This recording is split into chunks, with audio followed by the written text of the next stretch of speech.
You know, Z3 is very proficient at board the platforms. Mm-hmm.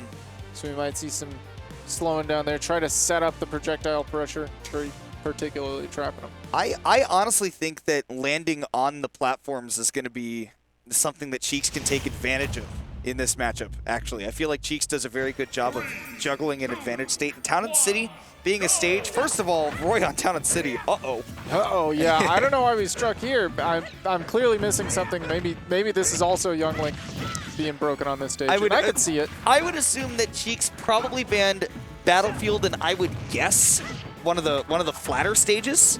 Yeah. If I had to guess, yeah. Town and City is a ballsy pick if Z3 has decided to go here. I mean, it's working out so far with a quick 98 on Cheeks, but as soon as he answers back, we could see Jab spelling the end of the stock. Just the last hit. What? Didn't even get any of the other hits to boost the damage. Just the last hit. Straight up at 60. Hey, Town and City. Town and City for Roy, pretty good, huh? Yeah. Great DI by Cheeks to stay alive, too. Yeah, pretty good. You are so Canadian for no reason. I don't get it. Chilling at 136. We can see, honestly, at the ledge, we can see Nair take it. But we've got to see Z3 move in. Yeah, and I was going to say, I love that Cheeks is just taking the opportunity to say, all right, well, if I'm all the way up here and it's just projectile shoot time, I'm just going to drift into those projectiles because they won't kill me. Yeah. And finally, once Z3 did run up, it was just on a little bit too slow of a tempo, and Cheeks could react. How much longer can he stay alive, though? At 184, Z3 near across the stage. Yeah, barely missing the setup with a boomerang returning into the forward air. Put Z3 in a spooky situation on the ledge, but eventually the Nair was able to get him all the way across. Getting that jump off the ledge, Nair was not close to connecting. Z3 gonna get anti-aired for yet another committal aerial. And now already at 150, Cheeks only did 60% on the first stock before taking it. Now has evened up just about the percents that they've done. Another forward throw, please. Yes, sir. And how about another? Can I please? No, jump time. Now comes the up throw. Nobody will forward throw Z3 3 times in a row. Nobody! Yeah. She does not let that happen. Mixing up the ledge options. But Cheeks is on that next level, though. He understands if you're not going to fall for the same thing multiple times, you're going to pick a different option, so I'm going to cover a different option. That was a phenomenal time to push the advantage there from Cheeks. It kind of conditioned Z3 into thinking, okay, shooting these projectiles, I'm going to give up this much space. I want to escape the boomerang. Now Cheeks, though, off stage. This is a place where Z3 hasn't been able to push too much advantage. That's dangerous. I was scared that Cheeks would be able to cross under and the double edge stance might kill. Oh my god. Hello? Good DI by Z3, though, to go directly off stage. Doesn't let any tech situation get read. And Cheeks, man, the amount of space that he is controlling simply by being intelligent. He is so big-brained. Sets up the tech chase, dashes forward to bait out the roll in, and covers it immediately with a forward smash. If you give Cheeks any amount of, yes, I will commit to this habit, he will take advantage of it until you are kicking yourself.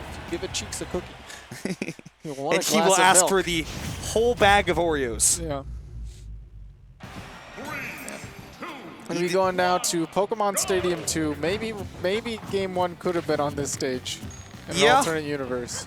I think that this definitely would have been a little bit smarter. Does give Z3 opportunities to, you know, escape from Cheeks on these platforms, right? Especially if he's choosing times to get aggressive and doesn't want to just deal with this projectile stuff. Cheeks, of course, can also run away, but yeah, not going to die quite as early if you're Z3. Go falling up here is going to be a big starter. Are we going to get the punish? Yeah, just go for up B out of shield. Take the guaranteed damage early on in the game. You don't want to give your opponent the quick momentum. Okay. That was a big commit. That's going to be damage on Z3's end. Have time to pull the bomb as well. Ooh, the grab. Really nice idea there. Yeah, catching Cheeks really comfortable with the shield. That's actually really smart, too. I mean, Cheeks had an idea where he was thinking, all right, like Z3 could jump at me with an aerial and then also that boomerang could come through to cover the ground, so I'm safe if I hold the shield. And granted, the grab didn't lead to much, but it was still damage for Z3, and so it was a great setup on her part as well. All right, Cheeks slowly trying to take this control of the stage back, and he just might have it right now. Z3 had no jump, but the boomerang was perfectly timed. And catching every landing on Cheeks' end, Z3 is not letting him get down without harassment of projectile. Finally finds his footing. Now it's a scramble on the ground. That's jab back here. That's the sour spot. Sourest of spots. Looking like a green bag of Skittles. Now I can taste it in my mouth. Oh! The only way that evenly matched stock could have ended, we go to stock number 2 apiece. Waited to react for the jump, immediately goes for the up air, not reacting to the fact that Z3 was covering herself with the down air. Committing to reacting is a commitment. Yeah. Nonetheless, even if it is not necessarily, you know, knowing that you're going to throw out a move. Ooh. That's the Down throw prime example. Damage. Now in comes the boomerang return. Oh, but was busy pulling a bomb. Didn't get a follow-up. That could have been much more damage there for Z3. Now Cheeks going to get sucked back into the vortex. More damage, please. Perfectly spaced bombs once again. We see this every game from Z3. Z3 on this ledge trap game does drop it. Has no jump. Has no jump. Cheeks, can you do something with that? Cheeks didn't want to challenge that up B. He's been winning. He won that first game, and he's been playing really well in this game as well by not overcommitting to anything. He's been playing a very simple game plan, and it's been keeping him in the game so long as he's able to focus on picking really good moments to engage. And that just wasn't one of them, it seems. But forward throw. Edge of the tether grab range. That definitely would have caught me. Scooped up forward throw off the side. Now Z3 gets to play with a pretty significant lead. This is not easy for Cheeks to just get a kill. You know, it's going to take a couple of wins in neutral, and you can see that that is a chore. Oh, finds his way in, jumps over the projectile, waits for the shield, but very little reward for that in, and now taking 50% for one mistake. Ooh, jabs up close. Z3 now gets to take firm control of the stage. It's a matter of how much damage she can rack up before Cheeks gets back up in her face. So far, it's been none. Yeah, she's got him lapped in percent, is just chilling on the other side, waiting for him to either walk into these projectiles or he can stay over there. It doesn't make too much difference to her. Just look at the mix-up in the types of space that Z3 covers with these projectiles, whether it's the ground, whether it's the air. Doing a really good job of reacting to where Cheeks is positioned on the stage, and now one more solid hit like that wins her the game. Got the bomb covering the neutral get up. He actually was able to walk it off, which is crazy. 128. These hits are going to become harder and harder to walk off if you're Cheeks. Back throw gets her off the stage. Z3 waiting patiently at the ledge. Nair's going to cross over, get Cheeks on the other side. Doesn't quite find the falling up air. Could have been it. Ooh, big commit on that air dodge there from Cheeks. Does finally get back to the ledge. And he kills here on this ledge trap. No. That's going to do it. Actually, I lied. Yeah, Cheeks at 150. Z3 with the invincibility is able to maneuver around that, but that down smash comes through really quick after the down throw. Knowing that there were not really any true follow-ups there at that percent, Z3 knew that all she needed to do is land on the ground, wait for a commitment move from Cheeks, and then that down smash just comes out oh so quickly to take the stock, and a 2-1 lead for her. Yeah, really, really solid. Able to play with that advantage well, not forcing anything, just sitting back on the other side, tossing out the projectiles as they needed. Cheeks will obviously be sticking it out with that Roy, but a different stage, a change in the venue might be in order. I'd wonder if maybe if Smashville's open, we could go there. I don't think, I just don't want to see Battlefield. No, I think that Battlefield is a misguided choice. So we see Lilat, that's fair. Okay. Yeah, this will definitely allow Cheeks to set up bigly for his kill confirms as Roy.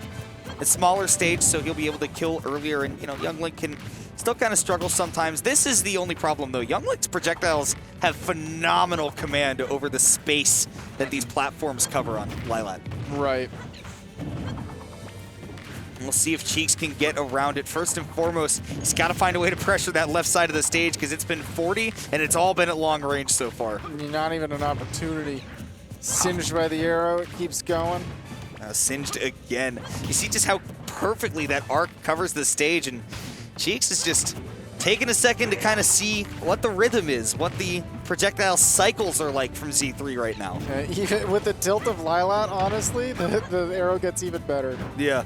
I don't know about this. This is one of those ones that you say it, and I'm like, yeah, that makes sense, and I'm watching it, and I feel like, oh no. Yeah. Maybe this wasn't right. As far as Cheeks finding kills, I think that maybe he was thinking in that last game, I was letting that young Link live a little bit too long, wasn't finding my confirms, and now is regretting not thinking as much about the neutral right now. The spacing from Z3 is so good, too, around Cheeks' threat zones. Tries to get the one empty land in. Finally finds a hit, but does not get rewarded much for it. Forward throw, not quite going to do it, but now we have time to set up the bomb. All right, Z3 doing a great job of not giving Cheeks anything to swing on, and that stock may have taken a minute and a half, but it was dominant from Z3. Yeah, Cheeks just didn't have any opportunity to get in on all that. Okay, little trade with the back air. Might be the small opening that Cheeks needs, but got to get out of this vortex first and off the ledge where Z3 has been so good at leveraging these ledge traps. Tries to yeah, find you can't get hit by that. Yeah. Wants to find the boomerang coming back, catch Cheeks with that, but Cheeks is patient. Not gonna let that get, not gonna get caught by that one. Yeah, I think that there's a lot of standing around and thinking, why did I pick this stage? Yeah. This is a mistake of the highest magnitude. Just this neutral is so... Are you seeing the angles that Z3 is able to get when she's tossing boomerang into the stage and it bounces straight up? Oh my gosh. 2 stocks taken from Z3. Cheeks not even able to get the full damage of the throw. That's a forward smash though, maybe the opening that he needs. Scared to death there. So Z3, you know, one clean stock lead, but man, if we continue to see the pressure the same way that it's been, full screen pressure, I'm worried. Z3 knows that it is really hard for Cheeks to land on her with aerials on the stage and therefore to set up into a lot of that big damage, a lot of those kill confirms. Counter right out though, and he was trying to just do down on the double-edged dance, but it came out perfect. That actually is so big brain on accident. Just the little arrow buys Z3 an opportunity. Honestly, that felt like a melee roar thing where you go for your move that you know is negative on hit, and you're like, ah, yes, I will counter now. Sure, this works for me. The Cheeks had to respect the boomerang, wanted to find maybe a forward tilt to close it out, but didn't want to give Z3 a free opening, and she is now looking at closing out this set. Not before Cheeks gets the blazer, but no kill. Skills. Ooh, and the up air does. Down to last stock, 72%. This is far from over. As long as Cheeks can get past these early percents and can start a combo, it's all just a matter of getting stage positioning with 1 or 2 solid hits. Now set up on the platform. This is where the Lilat counter pick comes in. 46% neighbor. The ledge is able to wait out the downer, just slams into the ground. The latest up air I've ever seen. That's insane. I really thought that was going to be a hit from Cheeks' side. 101% gets caught by the arrow. Forced all the way back to a little flat. Cheeks maybe breathing his last breath of his bracket life right now at 141%. It's just a solid aerial away from Z3, and she has a chance with the returned ledge trap opportunity. Crowd wants Cheeks to win this one so bad right now. The forward throw almost does it. Too low. And he needed to because he couldn't get hit by that arrow. Now. Wow. Yeah, unfortunately wasn't able to make it back. I thought that, I'm going to be honest, I thought that was game 4. I also thought that was game 4, but I thought Cheeks was up 2. I know Cheeks won game 1. Cheeks Well, lost game 2. Either way, we're going to play another one. Yeah, I think that was just game 3. Yeah, okay. Well, off on my end of the spectrum, Cheeks seems to think that he has figured out this stage, maybe Z3's affinity for playing on the stage a little bit better. We saw it coming closer to Cheeks' favor, right, in that game 3, this last one that they played on Lilat. We'll see if he's going to be capable of putting that into practice now in a game 4 on the run back.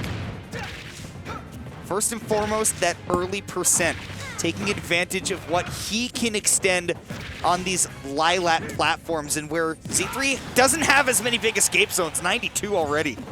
I think Cheeks really figured out a lot after that first game. We saw the first 2 stocks were really, really rough. Did get the kind of like the free stock off the up B going up above the ledge, but after that, really had to fight to make it all the way back. Ooh, opportunity. Yeah, similar kind of scenario where in free fall, free hits. Yeah, free stock was given to Cheeks, and he did not return it. He said, thank you, I will take it to the bank. And also, here's an extra 47. Oh, just out of range? Wow. Z3, she does have a tendency to go for that down air. All of a sudden, Cheeks is spacing. Cheeks is suddenly dominant here on Lilat. This is what we were hoping to see from him, frankly. You want to see people succeed on their own counter picks, and right now, Cheeks is finally making it work with a 3 stock to 1 lead. And it's just some phenomenal adjustments for him. He has found so much success getting around that projectile game, and especially when he just gets that 1 hit, which he's finding quite a few more of. He's making Z3 pay for it quite a bit more, and that could have been the end of the game, but Z3 hanging on. Yeah, Cheeks didn't hold shield. Down smash covers the roll. Oh, he mashed out? Yeah, that is certainly it. A 3 stock answer from Cheeks. Looking at the beginning of that game 3, I never would have thought that that's what was following that up. That's insane. Especially since I thought that if Z3 won that game, then it was over. Why is Cheeks so good at just turning it on out of nowhere? Yeah. He is. We saw this against Johnny, too, where he was down 2 and then just decided, all right, well, now I'm come to play. He's got the anime protagonist syndrome, right? Where anytime that you think that Cheeks is out of it and you're like, dude, there's no way he can come back from this. This sucks. I wanted to see him win. He says, not so fast. There is not a set that I can't win because my name is Cheeks. He has demonstrated that ability time and time again. That's why he's making his case for that #1 spot on the DFW PR. And honestly, I feel like if he wins this tournament, he's got it. Like almost, even though we're kind of far away from that season being over, right? I feel like he's basically got it at that point. He's proven that he is sort of the face of DFW Smash at the moment. Yeah, at the top 2 men. Minimum for sure, yeah. Although that might not be true today. Yeah, he's fighting for 3rd. He's got to win this set to stake his claim to that for August 4th, 2021, or even as now, August 5th. Is it past midnight? Yeah. God. A little bit. All right. So we're on Town and City again. I think that these two have both won enough times on these stages that they are indeed allowed to go back to the stage regardless. If I am assuming we're using that type of DSR. Although this is Z3's counter pick. And to the game 1 that Cheeks won on Roy's best stage. Yes. Can I say it took us 33 seconds for a % of damage to come in? That's how much this game means to these two. They're playing that carefully. Both of these two want their right to challenge Johnny in grand finals. Right now, Z3 with the 63% is off to the right start. She's played really well so far, but I just don't love the stage pick. I don't know how many other choices they have though. Yeah, I think right now this is working out for Z3 because Cheeks has been playing careful, wants to test if Z3 is trying to make an adaptation to, you know, Cheeks having that really aggressive game style in Game 4. And once he realizes that, you know, maybe that's not in the books, it's his time to turn on the jets. As you say, he's always got a hidden level. Oof. Not quite going to be able to jump in. That move feels explosive. Yeah. It might as well be explosive arrows, the way that they pop you up. Ooh, Cheeks had an opportunity, but didn't react in time to that tether grab, and now the down tilt to up air. We've seen plenty of that from Z3 tonight. And consistent. It will help her take the first stock of this crucial Game 5. Go at the ledge. This is an opportunity for Cheeks, but again, it's that full hop, quick drop with the down air. That's it. Yes. Town and City, that is it, like 30% earlier. 30%, man.